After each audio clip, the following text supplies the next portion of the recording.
So Cozy Earth has solved a marriage riddle we've struggled with for years because Mrs. Calm and I have different temperature preferences. But since we began sleeping under the heavenly softness of Cozy Earth bamboo sheets, we both have slept much better. Cozy Earth bamboo sheets and pajamas. They're luxurious, but they're also temperature regulating. So we're sleeping deeper and longer. And you can get 40% off with code CALM at CozyEarth.com. Mrs. Calm was also a little jealous of my brushed bamboo pullover because it is ridiculously comfortable and it's stylish. I'm wearing it right now. So you can pair it with jeans and look great instead of frumpy. So I ordered her favorite color. I hung it on her side of the closet as a surprise. Major bonus points for me.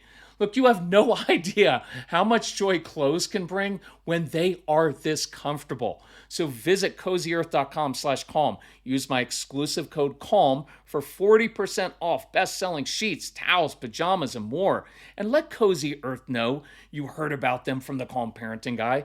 It's CozyEarth.com/calm with the code CALM for 40% off. For kids like ours, the best learning is fun and interactive. We know so many kids who love IXL because their video tutorials and games just help kids feel smart and successful. Take a moment and check out IXL.com/Kirk. IXL is an online learning program that can be used by any student from K to 12, whether they are struggling in a particular subject or if they're homeschooling. IXL allows our kids to learn at their own pace and be independent. And you know our kids love that. On IXL, kids can explore any topic in any grade level, and they're not forced into a single learning path. Our kids thrive on positive feedback, and IXL consistently reinforces success. Make an impact on your child's learning. Get IXL now. Calm Parenting Podcast listeners get an exclusive 20% off an IXL membership when you sign up today at IXL.com/Kirk. So visit IXL.com/Kirk to get the most effective learning program at the best price. Do you have a child who lies all the time? And it seems pathological. Like they'll lie about something, you'll be like, I have it on videotape that you did that. And they'll say, oh, that was someone impersonating me that wore my clothes. And you're like, no, just tell us the truth. It'll be better if you tell the truth and it's an integrity issue. And I want you to know it's not always an integrity issue. And I want to give you some perspective on this because it's really, really important.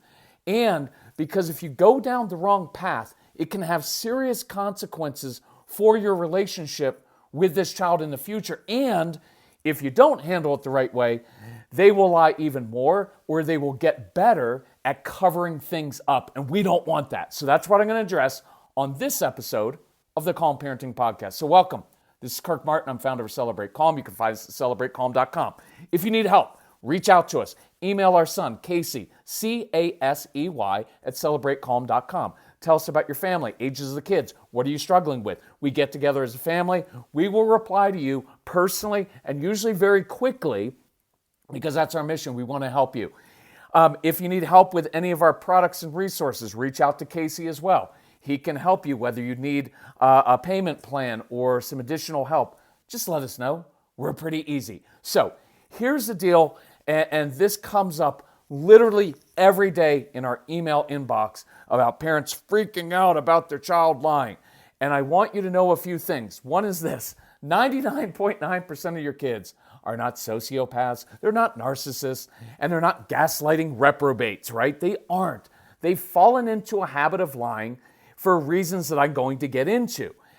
But for perspective, think about this. When your child lies, it demonstrates that he has a conscience and he knows right from wrong, right? Your child does something wrong and he knows it was wrong, and that's why he lies. Because why? He doesn't want to get in trouble for what he did, right? Just like every adult and every politician on this planet. And I agree with you. Yes, we want to instill in our kids the importance of telling the truth, of being honest, of building trust, of living with integrity. So part of my advice to you is stop lecturing about that. And by the way, everything else, and start living it. Model it. Your greatest lecture to your kids is what you do and how you live, right? There's no need to lecture your kids about the importance of being giving and kind. Just show them that in your everyday life. When people cut you off in traffic, when people at church say something bad about you, when you have other conflict in your life, model it. Your kids are watching you and they will see. Look, I agree with you 100%. Kids should tell the truth. It's important to have integrity in life. But I believe most of the time we blow this up into something that it's not. And I want you to bear with me here as I explain this. Think about this. Of course, kids lie. Imagine that you're a kid, and I don't care if you're 2 or 5 or 8 or 17. You end up doing something impulsively. By the way, that's what kids are supposed to do. Be impulsive. Beware. Please be aware of professionals, whether it's teachers, psychologists, being like, oh, your child has impulse control issues and we need to put them on medication or do X or whatever it is. Kids are supposed to be impulsive. Why?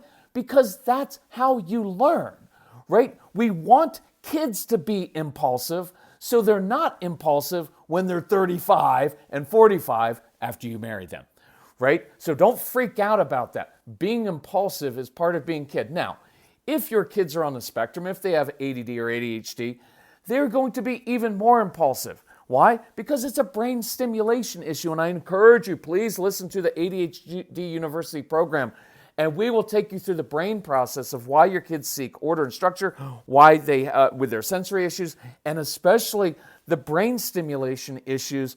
Look, part of the reason your kids push your buttons is because their brains get bored. And it's very easy if I look at my sister or I push my parents' buttons, I now get a lot of intensity, wakes my brain up. It explains a lot of things that your kids do. But let's go back to this. So, you've got a kid. They do something impulsively and then realize, what's wrong? Well, they know it's wrong and they know they're going to get in trouble for doing it. So what would any normal human being do? Lie? Blame someone else? Make up a story? Cover it up? Ignore it? Deny it? Right? Look, think about this. Look at one of the most ancient pieces of literature known to mankind, right? And ancient literature is written to reflect human nature at the time. A man is told by an authority figure not to eat the fruit of a certain tree. You eat from any of these trees, don't eat from that one. What does the man do? He eats from the tree of the forbidden fruit. And when confronted by the dad in the story, what does this human being do? He lies. He makes up a story and he blames it on his wife. Why? Because he was attempting to cover his shame. That was one of the oldest pieces of literature, and it reflects a human truth that we want to cover our shame, and we do so by lying and blaming other people. It's nothing new. For those of you who grew up on Leave It to Beaver, that was the storyline of literally every episode. Little Beav and his friend Larry would do something impulsive and stupid.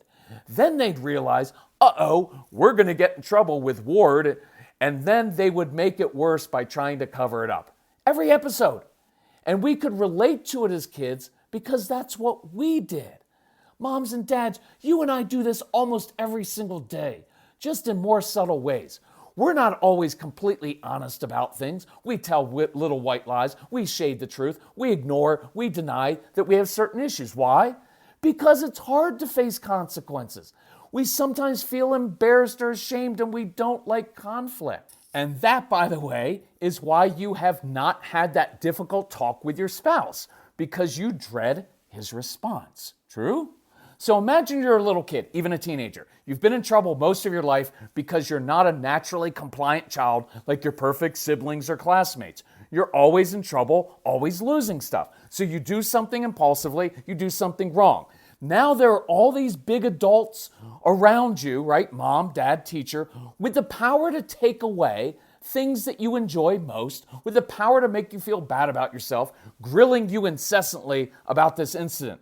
And in your fight or flight mode, in a normal reaction to feeling embarrassed or ashamed or bad about what you did, in a normal reaction to avoid a consequence, you did what the dude with the fruit tree did, you did what little Beeve did, and what presidents of all stripes do, what billions of people before you have done. You make up a story, you lie, you deny it, you blame someone else. And if I'm being honest here, I think that we as parents sometimes are partially responsible for this.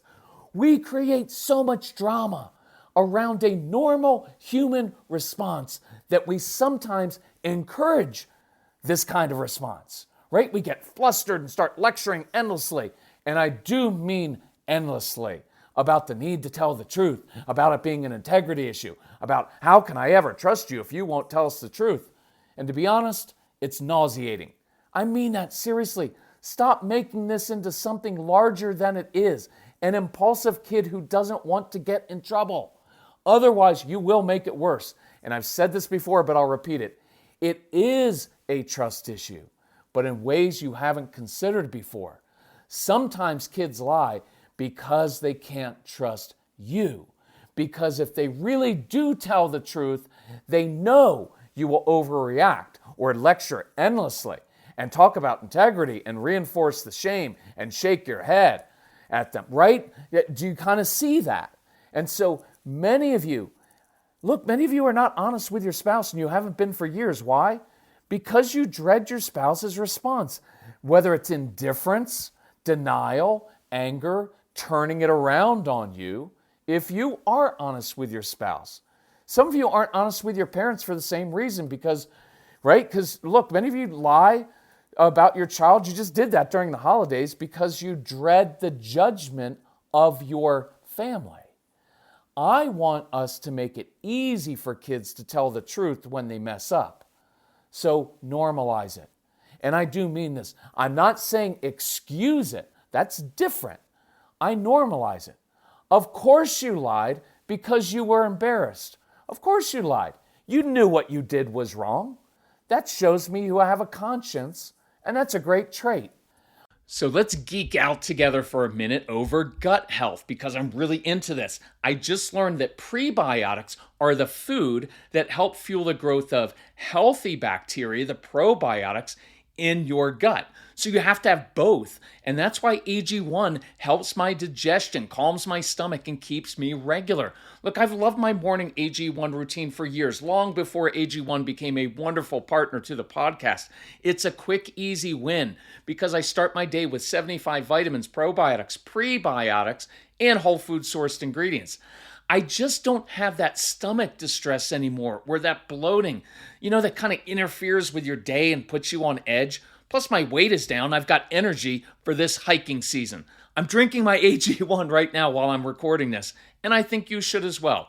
AG1 is offering new subscribers a free $76 gift when you sign up.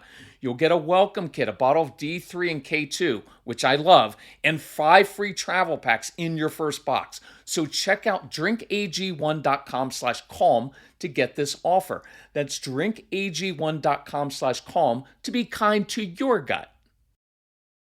Why would it be so bad to just normalize? Of course you lied. Because you did something wrong. You don't want to get in trouble. That's a normal human response. You don't stop there and say, oh, it's normal. That's fine. Keep doing it. That's not what I said. You're just normalizing so we're not blowing it up. It's just like we talk with anxiety, right? I don't know why you can't go to that new Taekwondo class. I don't know why it's so hard. Your brother and sister never have a problem with it. Well, now you just shamed them, and now instead of saying, of course you're anxious. Going to new places is hard, right? Schoolwork. Of course that writing assignment is hard. You have all these great ideas in your head, and they're all swimming around, and you don't know which one to start with, and it gets confusing. So you do the normal human thing, which is put it off until the last moment, right? Now, see, you're speaking. Oh, this is a good insight. When you normalize it, you're speaking truth to your child about the traits and about the situation, right? Of course you lied because you knew it was wrong and you didn't want to get in trouble. That's truth. Instead of just shaming and making it generalizing about they don't have good character. It has literally nothing to do with their character. If I was being honest and really tough with you, I'd say it might have something to do with your character because you can't handle it like Jack Nicholson in A Few Good Men when people do tell you the truth, right? So we're going to normalize it and then teach. Discipline doesn't mean to punish. It doesn't even mean to give consequences. And I don't have a problem with consequences. Natural consequences are wonderful. Just don't expect consequences to always change the behavior. I want to teach. And that's what discipline, disciple means. So I'd rather have you role play the situation. Problem solving. Ask what they could have done differently in this situation and what they'll do differently next time. But watch, my tone in doing that is having a conversation of like, of course, you did this impulsively at school with your friend because you thought it would be funny. And you know what else I know? When people laugh at your jokes, it makes you feel good about yourself. So of course, son or daughter, sometimes you act silly in class or you did something in the bathroom because you wanted the other kids to like you. That's a normal thing to do. Now, the problem with that is that you end up doing something wrong, and guess what? The principal catches you, and you get in trouble with the principal, not all of your friends. See, that's what the issue is. Another issue is you're trying to get people to like you by doing something silly or something risky, and that's just not a good path to go down, because I guarantee you your whole life, you're going to want to have people like you, even when you're in your 50s. So son or daughter, that's very normal that you did that at school. Now, there are consequences for it because you can't plug up the toilet in the bathroom and have it cause a mess because now a custodian has to clean that up, and that's not fair to another human being, and you're going to get in trouble with the principal. I'm not mad at you. It's a normal human thing to do. What I'm more interested in doing is helping you develop confidence inside and learn how to build friendships in a positive way so you don't do that in the future, right? But look, let's say your son or daughter did that at school and they stopped at the toilet or did something like that, and then they lied about it. We get so hung up on the lying part, I can't believe that you did that, that we never get to the real issue, which is they did it in the first place because they don't feel confident. They don't have a lot of friends. Many of your kids struggle to connect with kids their own age. And we never even get to the real issue because we're so embarrassed by their lying and so upset about it. And what I want to get to is to teach them how to not do this the next time, right? I want you to, at times, even identify with what they've done because you've done the same thing dozens of times in your life, and so have I. Now, by all means, give a consequence that's equitable if necessary. I just don't want you to take all of this personally. I don't want you to lecture. Lecturing isn't teaching. Lecturing is parental anxiety because I'm afraid something in the future is going to go wrong, and I so don't want you to do this, and I feel like a failure as a parent, and I don't want you to repeat the same mistakes I've made, and so I'm going to lecture and lecture and lecture and reinforce the shame, and now I'm going to cause more of it. So handle it matter-of-factly, right? You just heard me. Son, here's what you did at school. I get that. I've done the same thing before. Differently, but same kind of thing.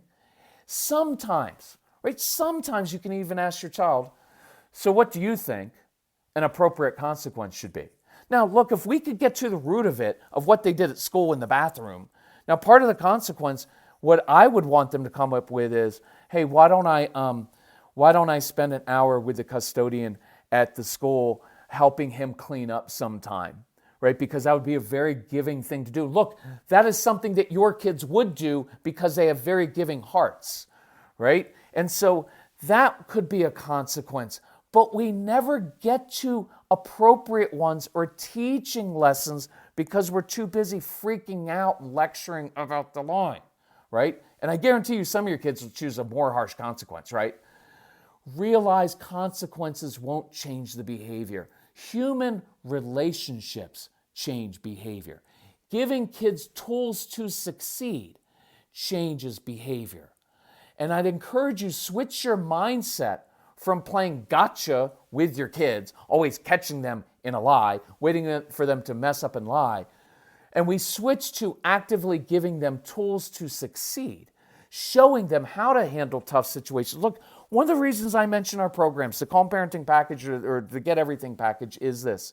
Because we show you how to do this in great detail. We show you how to give kids tools to succeed so we can build their confidence. And I'd love for you to start the new year with all of those tools, knowing this is how I'm going to handle that situation. This is the script I'm going to use in the toughest situations. So if you need that, go to the website and get it, because you can download it on the new app. And literally within minutes, you will have ideas and insight into your kids at your fingertips that will change this.